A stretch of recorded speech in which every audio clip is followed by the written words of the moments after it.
everyone. First of all, I would like to thank GMB and the Atlanta Business Journal for the recognition.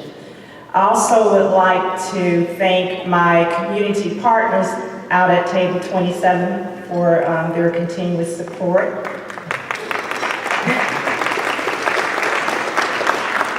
And I would also like to thank my General Manager, Mark Hayes, who's here tonight, for his support. It's an honor and a privilege for me to accept this award on behalf of VITAS. VITAS is a company that represents a caring company, a company that has values such as family and patients come first. We take care of each other, and I'm proud to be in that type of environment. I'm also privileged to be with a company that gives back to the community and provide resources for the community. In the hospice industry, approximately 1.5 million people receive hospice services. Out of that 1.5%, less than 10% are African American, less than 8% Latino, and less than 5% Asian. So there's a big need in our community, and I'm just proud to be with a company, VITAS Healthcare, that gives that opportunity for me to do so. And again, thank you for the award.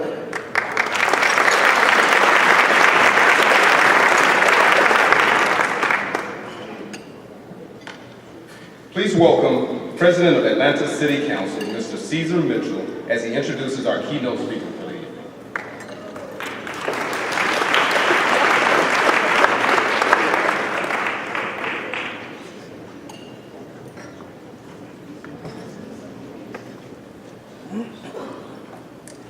Good evening. First, I'd like to start by celebrating and congratulating Creed Pinnell and his entire team for yet another successful event.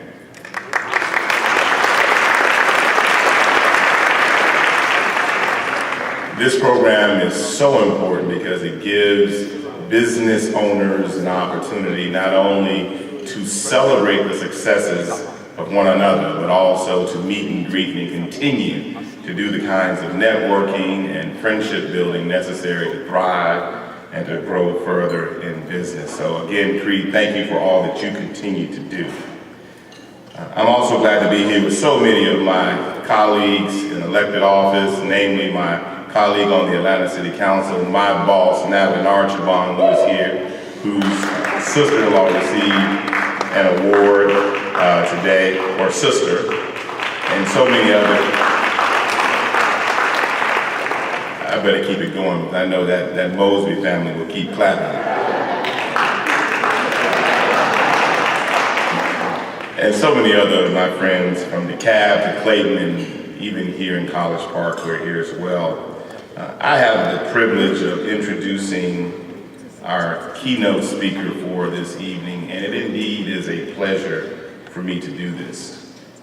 Mr. Lee Ryan is the president of LER Solutions, LLC. He offers executive coaching and executive development to Fortune 500 CEOs and senior executives. Lee shares his proven success focusing on key leadership principles, guiding executives to optimize teams and organizational behavior, leading change, and successfully mentoring organizations on how to embrace 21st century diversity. Mr. Ryan is a highly sought after speaker to a wide variety of audiences focusing on all aspects of leadership. As president of LER Solutions, he guides other corporate leaders past the theoretical models of executive leadership into the kind of pragmatic leadership needed to meet the challenges of today's rapidly changing business environment. With a combination of highly developed business acumen, compassion for his employees, and concern for his community, his talents have been highly recruited by business, government, and community leaders. He recently retired as the Executive Vice President and General Manager for the Marietta, Georgia facility of Lockheed Martin Aeronautics Company. He was in this role from July of 2000 until January of 2011. A decade of leadership and vision and service. And I'll say this before I bring him forward. It was maybe a couple of months ago that I happened to run into Creed and Mr. Ryan at a luncheon location. And so I had enough sense to get up after my lunch and go over and speak to both Creed and Mr. Ryan. It was in that moment that Creed asked me if I would come to this event this evening, as I try to come every year, and participate in some fashion. Well, I said automatically, yes, I would. And I'm glad I did, because Lee was sitting there and I did not know he was going to be the keynote speaker. And so if I had said that I was not going to attend, I'm sure they would have had a few choice words for me as I walked away. But I'll say this as I bring forward Mr. Ryan. The reason I'm really here doing this introduction, and this is so important for all of us, because we never know how we're impacting others when we go about our day-to-day lives. I'm here doing this introduction with so much humility and pride because my staffer, great friend at City Hall, Kathy Murray, has a mother, Lucy Sharp, who worked for many years for Lockheed Martin. And when I mentioned to Kathy that I'd been asked to come and present this award and really come and actually introduce Mr. Ryan, she said, Caesar, you certainly ought to and better do it. And she said, the reason I say that, Caesar, is because Mr. Ryan is certainly a man who is caring and compassionate, and he treated my mama well. And so you never know kind of where you are when you might actually create a spark for someone and change their lives and create a great path for them to be successful. And that really is what the difference is all about. And so it is my great pleasure to bring forward to you our keynote speaker, Mr. Lee Ryan.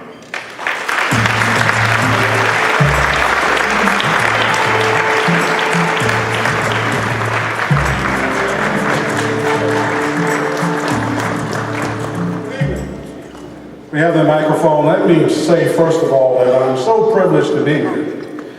You know, we came and we were going to do this talk. And I said, first of all, when I came to Atlanta to run Lockheed Martin, I remember saying that I wanted a lawyer that looked like me to be on my staff. And there was this young guy. And I hired him as a lawyer. And someone called and said, why are you hiring him? And I said, if I don't hire him, who else will? And if I don't mentor and show him where to go, who else will? As many of you know, that lawyer was Kasim Reed. We talk about 250,000 people that I have managed in my life, over 200 and some billion dollars. But tonight I'm going to change and tell you intimately, not from a CEO, but a personal talk to each one of you on what really made me successful and what you must do. First of all, I want to acknowledge a phone call that I received some 2 years ago from Joe Lowry and Andy, who have shoulders I stood on. They asked me to make sure that I showed respect to every award recipient tonight. That's why you would see me look at people different, because they were crying because our president, people chose not to respect him. Respect is a talent that's shown by individuals, and you do it every day. If we're going to demand respect of our president, we must start at the very minute level, with Lee Ryan saying to people who are not respecting others, we won't put up with it. We won't put up with that. Let's clap. Too many have suffered. Too many have suffered. We will not put up with disrespect. You know, one of the things I want to do tonight is that I want to start by telling you about something that happened one day. A bunch of chickens were missing. in this great chicken town. All of a sudden, they said, well, we better hire somebody to watch these here chickens. Employment was tight. So the only thing that showed up was a fox. The fox applied for the job as a chicken watcher. The community said, well, you know, something is not right with this. I got an uneasy feeling about hiring this here fox. But the fox was the only one that showed up. So they said, well, I bet we better do something special because we got to hire the fox and these chickens keep missing. So all of a sudden, they gave the fox a hat and a uniform. They gave the fox a badge. They decided to swear the fox in. They said, raise your hand. The fox said, I will raise my hand. So repeat after me. I solemnly swear. The fox said, I solemnly swear that I will not. He said, that I will not eat these chickens. He said, eat these here chickens. He said, on my honor. He said, on my honor, I won't eat one of these chickens. Well, the next morning, 2 chickens were missing. The fox had mysteriously gained 6 pounds. He had feathers on his lips and some chicken blood on his shirt.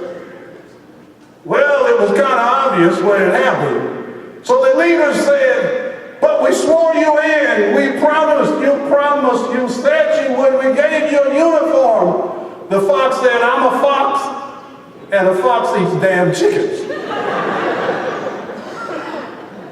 Let me tell you something. People are who they are. No matter how you dress them up. You go ahead and clap. No matter how you think them, they are what their morals are. They are what their values are. They are what their skills are. And they are what your expectations make them. Don't fool yourself. I see too many preachers with cloaks around their necks and daggers in their hearts. People are who they are. Remember that if you remember nothing else. Remember the fox. A fox does what to chickens? Don't expect them to let them go. Let's talk about some couple of things here tonight. I promised Creed Cornell, I'm going to say congratulations to everyone, and we're going to talk about that a little bit later.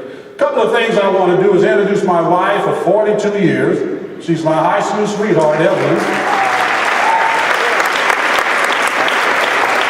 We have 2 sons, both medical doctors, and I will say that she is the best psychiatrist in the world. My business partners, Alice and Dennis, and members of my Lockheed family that chose to be with me tonight.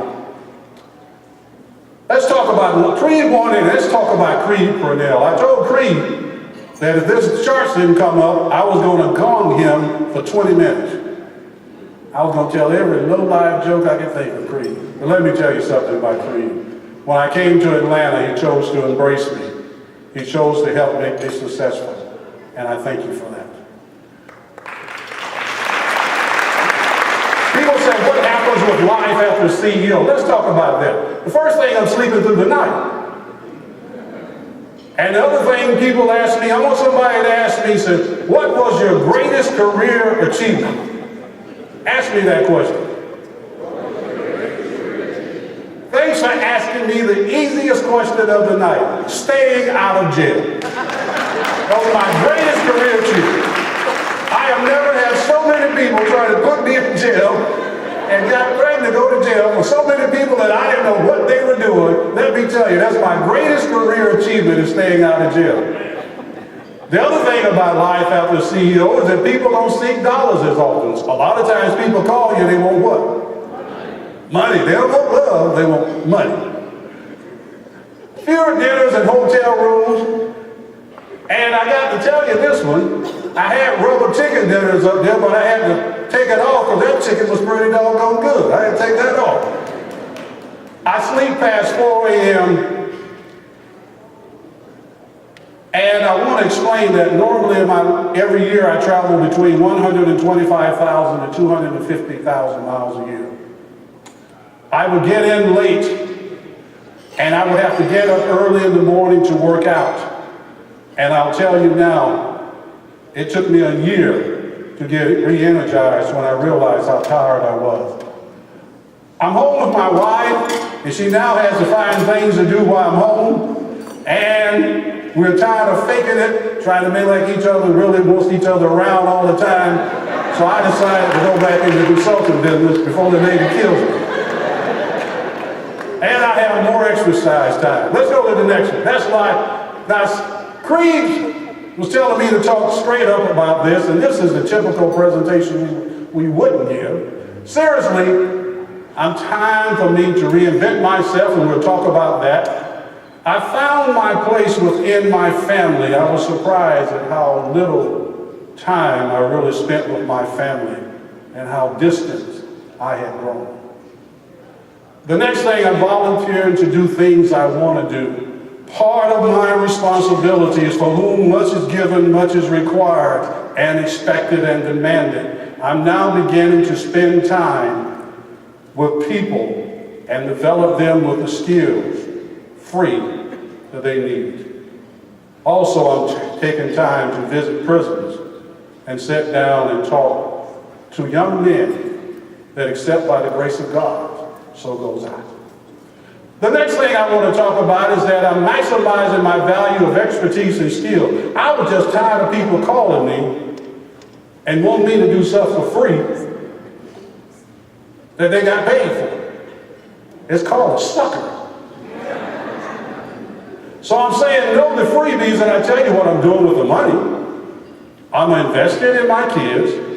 I'm on a couple of boards of historically black colleges. I'm going to give scholarships to kids to go to school, because if we don't send them to school, the route to prison is much easier. And I'm going to give back. So that's why I'm working.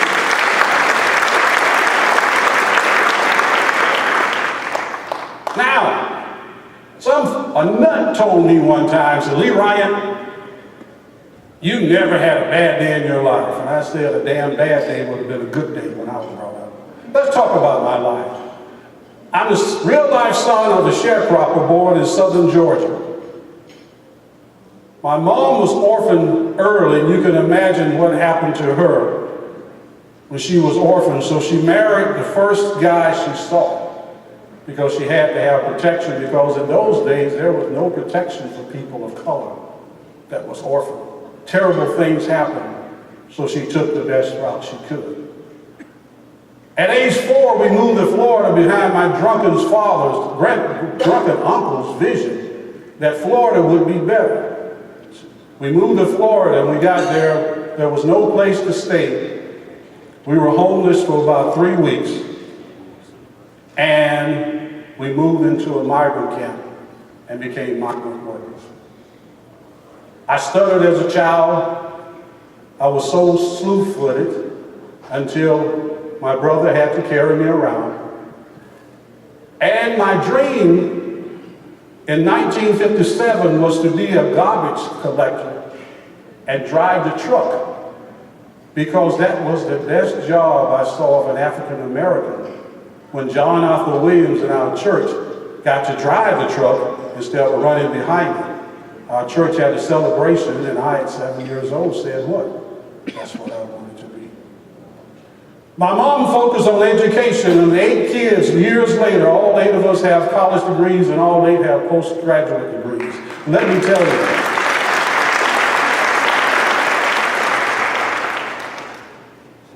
Let's go to the next chart. The greatest game changer in my life was in 1961, when I was a bad little boy planting grass, because they didn't care anything about child care laws back then. And I went into this segregated building, and I went in the cafeteria, and they had these donuts, and I walked in there and started eating the donuts. I was too stupid to know that the kids were paying for the donuts after I left. Guess what happened? A young man walked outside and said, "My major is business." And I said, "Big deal. Our drum major is Pete Shavers." I was ignorant too. And he said, business. And I said, it is my business. Martin Luther King said, anything is my business. I was just a terrible brat. And he came back with a Time magazine with a section to the business. And I would slip to the library and read the Time magazine's business sections. And I said I wanted to be in business. Then one time in the library, they had a picture of some airmen from Tuskegee. And I said, they look like me. I want to be in aerospace. That's how Lee Ryan chose business in aerospace. I had been practicing for that job all my life. When I was working at the Lockheed Martin, a company that decided not to hire me 30 years prior, ended up hiring me to run the company when it was going out of business. And I remember Vance Kaufman, the chairman of the company, saying, Lee Ryan, are you ready for this job? I said, hell no, I've been practicing for this sucker all my life since you turned me down 30 years ago. I remember my mother saying something. She said, well, if God is for you, who can be against you? And her truth was in that. The same company that wouldn't hire me 30 years